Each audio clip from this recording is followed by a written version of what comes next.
بسم اللہ والصلاة والسلام علی رسول اللہ اما بعد اعوذ باللہ السمیع العلیم من الشیطان الرجیم من حمزہ ونفخہ ونفثہ بسم اللہ الرحمن الرحیم۔ کہتے ہیں قال الشیخ الحافظ تقی الدین ابو محمد عبد الغنی بن عبد الواحد بن علی بن سرور المقدسی۔ یہ نام بھی سرور ہوتا ہے، ہمارے ہاں سرور کہتے ہیں۔ سرور جو ہے یہ کوئی نام نہیں ہے، سرور سرور اللہ عالم سرور اردو میں کسی معنی میں استعمال ہوتا ہو، بہرحال سرور لفظ جو ہے وہ زیادہ کہتے ہیں کہ الحمدللہ الملک الجبار، اس اللہ کے لیے ساری تعریفیں ہیں جو بادشاہ ہے، جبار زبردست، الواحد القہار غلبے والا اکیلا، واشہد ان لا الہ الا اللہ وحدہ لا شریک لہ رب السماوات والارض وما بینہما العزیز الغفار، رب ہے آسمانوں اور زمینوں کا اور جو کچھ ان کے درمیان ہے اس کا بھی، العزیز غالب ہے، الغفار بہت زیادہ معاف کرنے والا، واشہد ان محمدا عبدہ ورسولہ، میں گواہی دیتا ہوں کہ محمد صلی اللہ علیہ وسلم اللہ کے بندے اور اس کے رسول ہیں، المصطفیٰ المختار چنے ہوئے پسندیدہ بندے ہیں، صلی اللہ علیہ وعلی آلہ وصحبہ الاطہار والاخیار، اللہ تعالیٰ کی رحمتیں ہوں ان پر، ان کی آل پر اور ان کے صحابہ پر جو پاکیزہ اور خیر والے لوگ تھے۔ اما بعد فإن بعض اخوانی سألنی اختصار جملۃ فی احادیث الاحکام، مجھے بعض میرے بھائیوں نے کہا کہ آپ احکام سے متعلقہ، یہ جو طہارت اور عبادت کے احکام ہوتے ہیں نا، ان کو احکام کہتے ہیں، نماز روزہ حج زکوٰۃ اور یہ تجارت وغیرہ، نکاح طلاق وغیرہ، ان احکام کے متعلق آپ ہمیں اختصار کے ساتھ کچھ احادیث جمع کر دیں، مما اتفق علیہ الامامان، جن حدیثوں پر اتفاق کیا ہے دونوں اماموں نے، یعنی امام بخاری اور امام مسلم نے۔ اس حدیث کتاب میں اکثر حدیثیں جو ہے وہ متفق علیہ ہوں گی،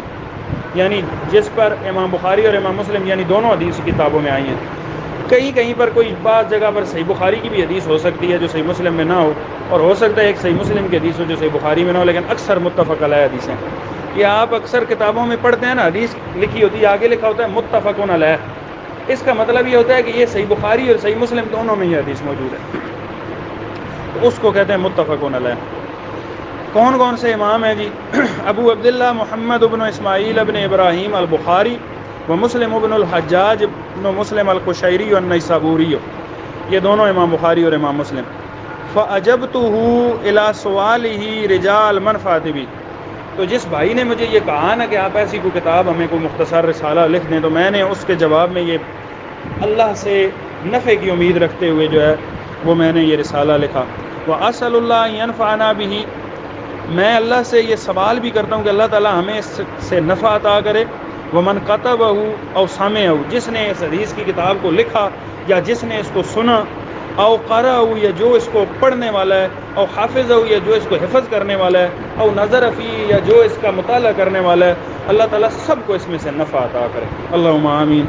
اللہ تعالیٰ ہمیں بھی اس میں سے نفع عطا کرے۔ وَأَن يَجْعَلَهُ خَالِصًا لِوَجْهِهِ الْكَرِيمِ، اور اللہ تعالیٰ خالص اپنی رضا کے خاطر جو ہے وہ اس کو بنا دے، موجباً للفوز لدیہ فی جنات النعیم، اللہ تعالیٰ اس کو سبب اور وجہ بنا دے کامیابی کی، تاکہ ہم نعمتوں والی جنت میں پہنچ جائیں۔ فَإِنَّهُ حَسْبُنَا وَنِعْمَ الْوَكِيلُ، کیونکہ اللہ تعالیٰ ہی ہمیں کافی ہے اور وہی بہترین کارساز ہے۔ اب آگے جی کتاب الطہارہ، جو بھی احکام کے متعلق کتابیں لکھی جاتی ہیں نا، اس کو طہارت سے شروع کیا جاتا ہے، کیونکہ نماز پہلا رکن بیان کرنا ہے اور نماز کے لیے طہارت شرط ہے، اس کے بغیر نماز قبول نہیں ہوتی۔ تو کتاب الطہارہ سے پھر شروع کرتے ہیں۔ طہارت جو ہے یہ اس کا مطلب ہے نظافت، پاکیزگی حاصل کرنا۔ ویسے تو طہارت یہ ہے کہ آپ مثلا ہاتھوں پر کوئی چیز لگی ہے یا جسم پر یا کپڑے پر آپ اس کو دھو لیتے ہیں، یہ طہارت ہے۔ شرعاً جو ہے وہ طہارت کا مطلب یہ ہے کہ آپ حسی یا معنوی طور پر اپنے آپ کو پاک کر لیں۔ حسی طور پر یہ بھی ہے کہ ایک یہ ہے کہ انسان ایسی حالت میں چلا گیا ہے کہ اس پر غسل فرض ہو گیا، تو وہ اپنے آپ کو پاک کر لے غسل کر کے۔ اسی طرح غسل تو اس پر فرض نہیں ہے، لیکن نماز پڑھنی ہے تو نماز کے لیے ایک طہارت کا باقاعدہ شریعت نے طریقہ مقرر کیا ہے، تو وہ وضو وغیرہ کر کے طہارت حاصل کر لیں۔ ویسے طہارت دو طرح کی ہوتی ہے، جو جس طرح میں نے کہا، ایک طہارت جو ہے وہ حصی ہوتی ہے، یعنی یہ جس طرح وضو غسل وغیرہ، ایک طہارت مانوی بھی ہوتی ہے، اپنے آپ کو دل کو پاک کرنا، اور اس پر بھی دھیان دینا۔ یہ حافظ ابن قیم رحمہ اللہ تعالیٰ اور ان کے استاد شیخ الاسلام امام ابن تیمیہ رحمہ اللہ تعالیٰ نے اس حوالے سے بڑی اچھی کتابیں لکھی ہیں، اور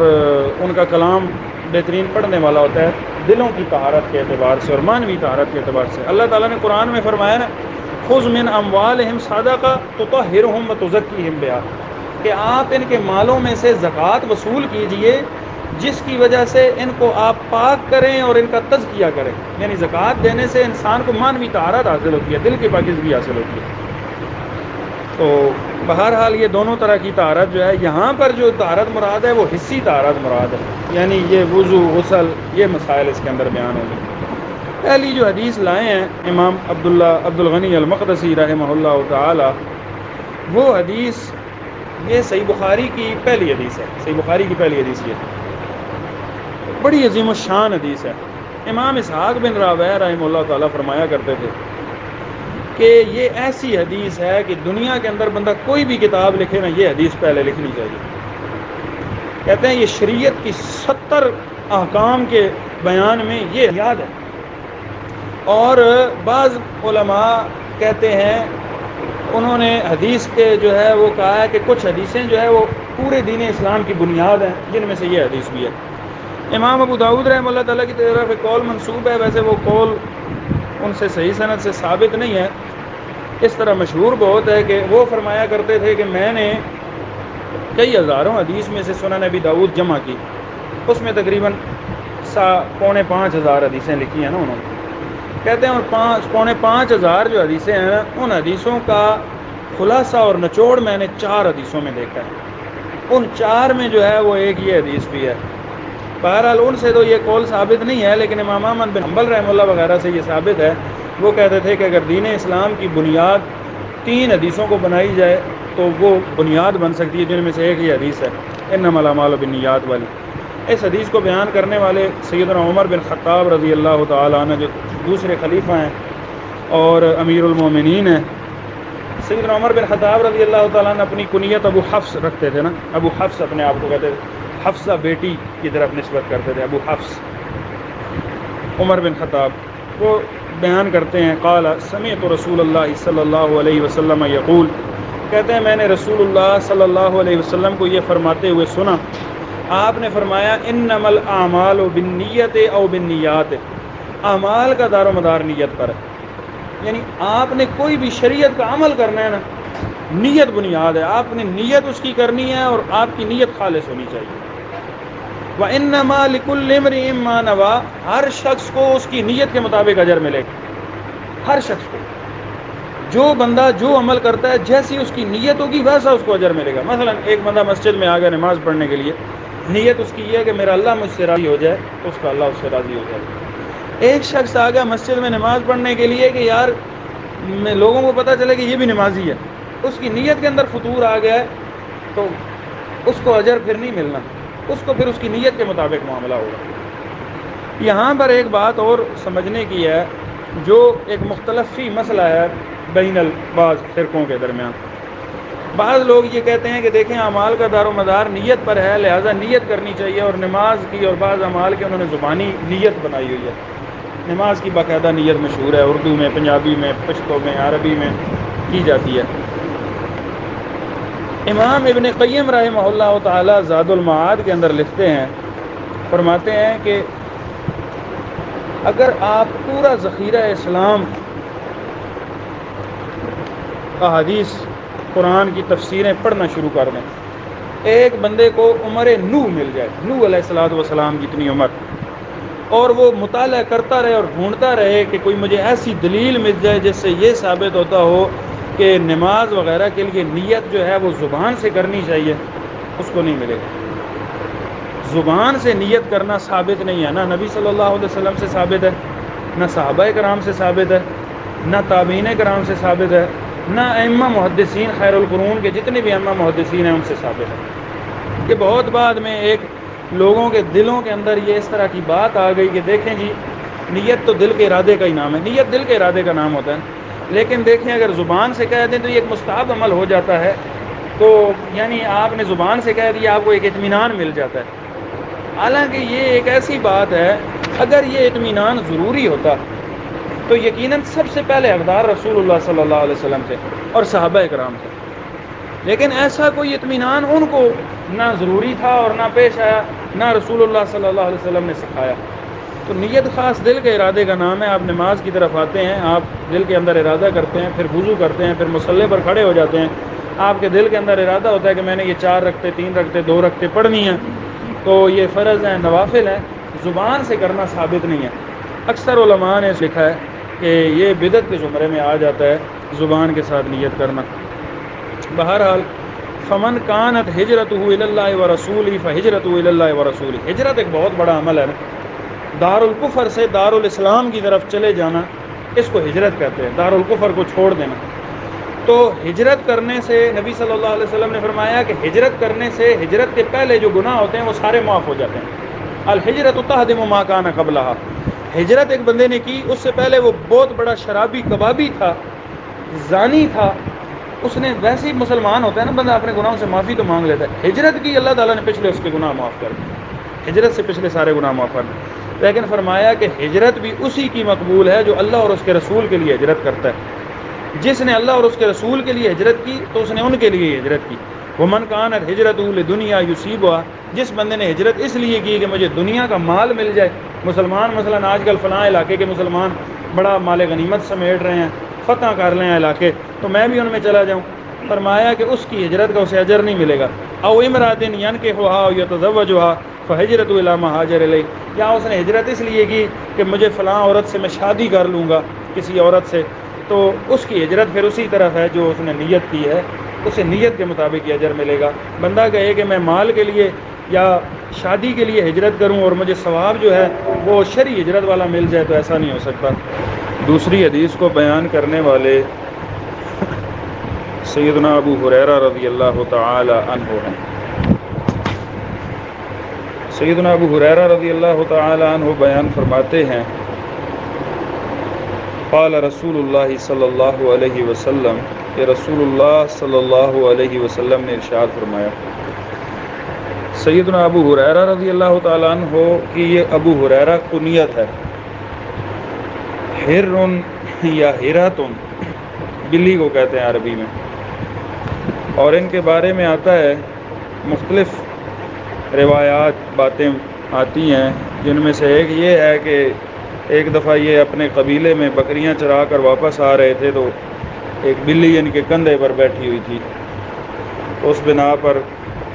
ان لوگوں نے کہا کہ یہ یا ابا ہریرہ،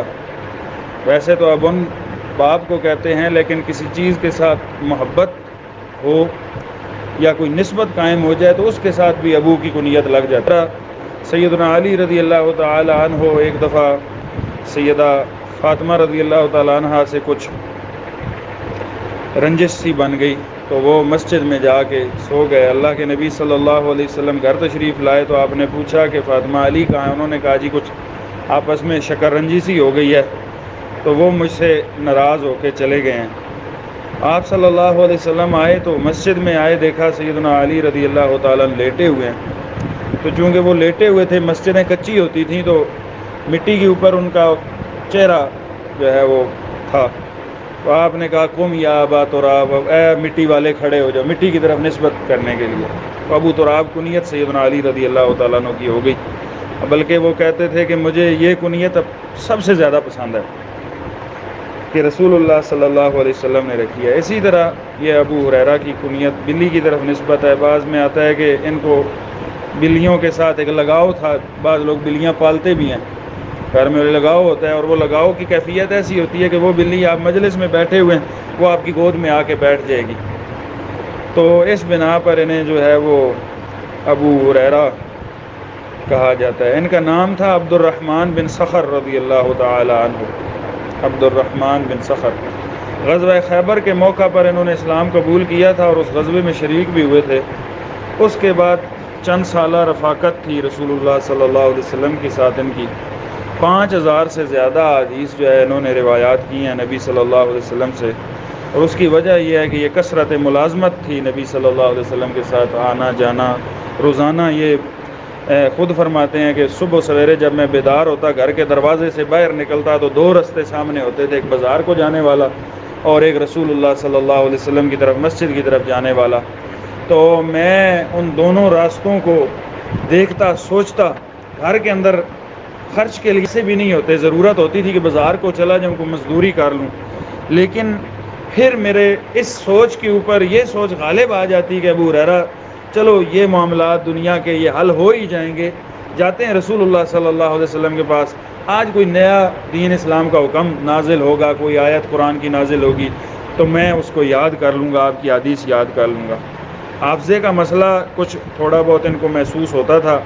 تو ایک دن رسول اللہ صلی اللہ علیہ وسلم سے آپ نے دعا کا کہا کہ میرے لیے دعا کر دیں،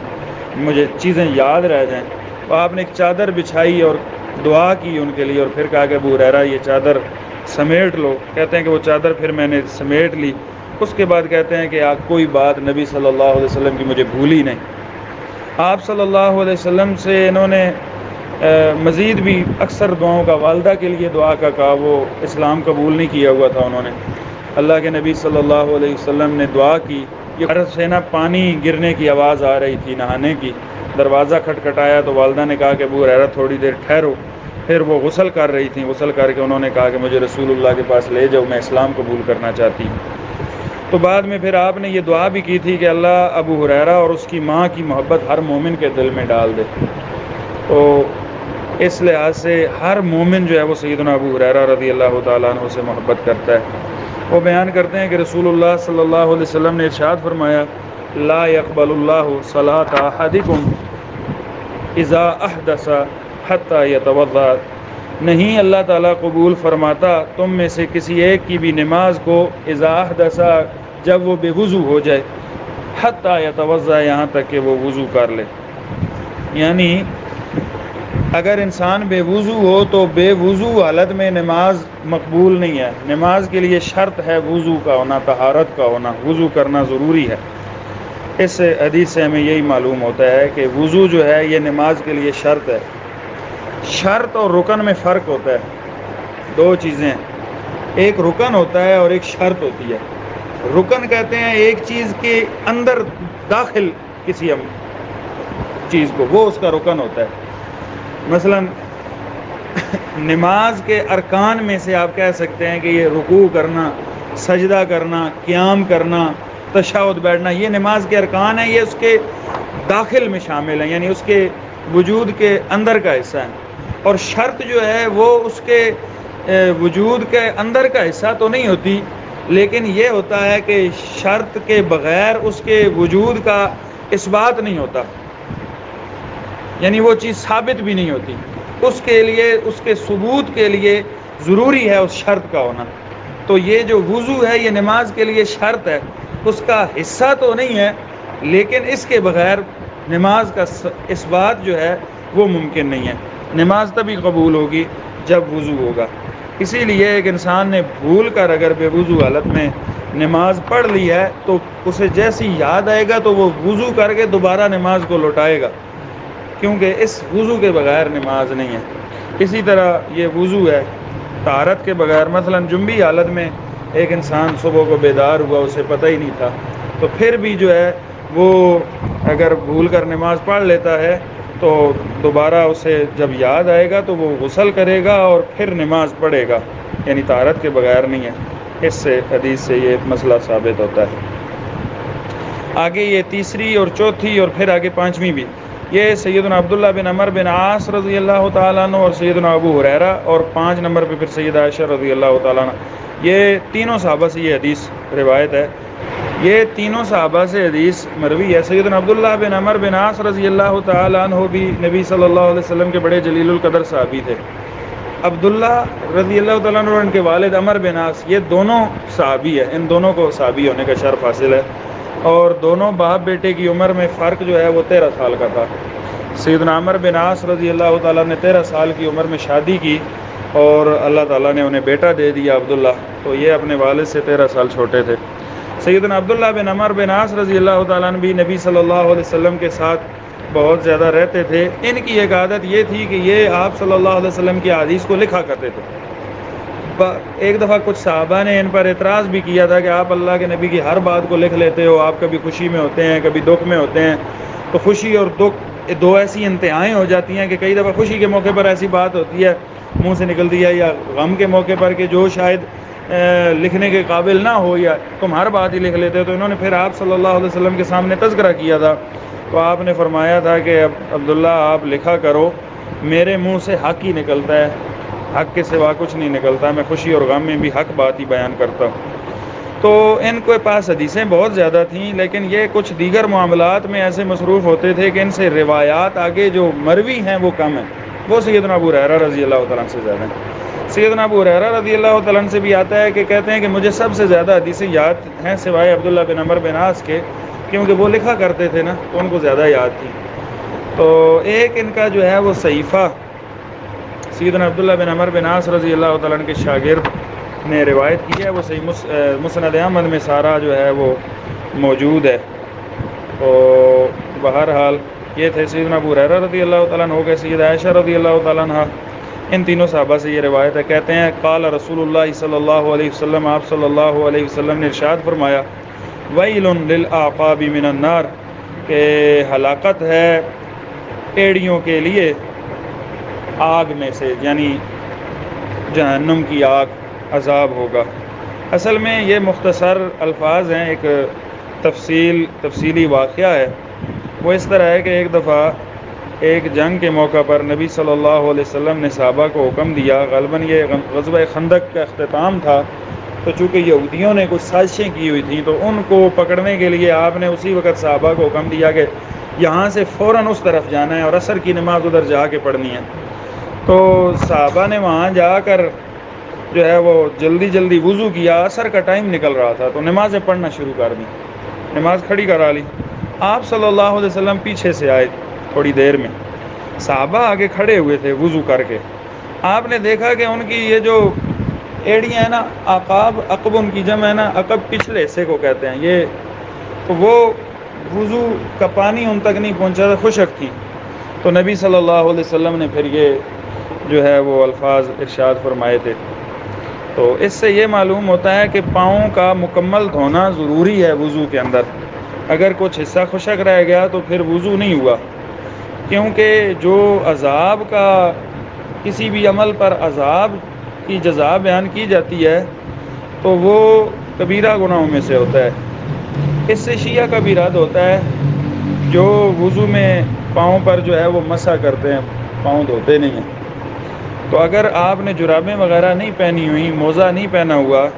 تو پھر آپ پاؤں کو دھوئیں گے، الا عذر دوسرا بھی ہو سکتا ہے، کوئی پٹی وغیرہ، زخم وغیرہ، تو یہ ہمیں پاؤں کا دھونا ایڑیوں کا ضروری ہے۔ تو اس سے یہ بھی معلوم ہوتا ہے کہ یہ اعضاء جو ہے، خصوصاً یہ کونیاں اور یہ جو پاؤں کے پچھلا حصہ ہے، اس کو ذرا اچھی طرح دھو لینا چاہیے۔ کئی دفعہ بندہ جلدی میں دھوتا ہے تو وہ خشک رہ جاتی ہیں، پھر بھی بالخصوص سردیوں میں اکثر دیکھنے میں آتا ہے۔